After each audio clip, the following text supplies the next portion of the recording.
Welcome to my OnlyFans where I teach you how to use your meat. Now coat your steak in some olive oil, both sides. Nice and covered. Don't be shy. And then you only want to add salt, no pepper. Pepper will burn.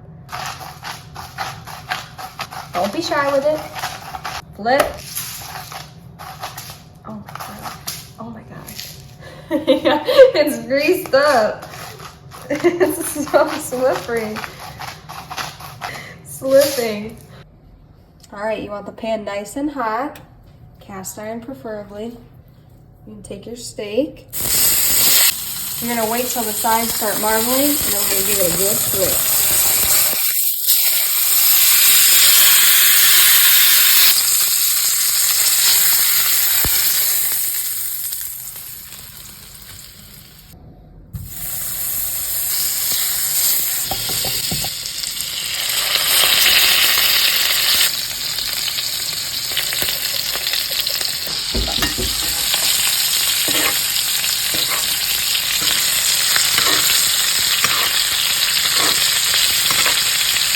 You're gonna grab it off. You gotta let it rest for at least 2 minutes. Don't waste the juice.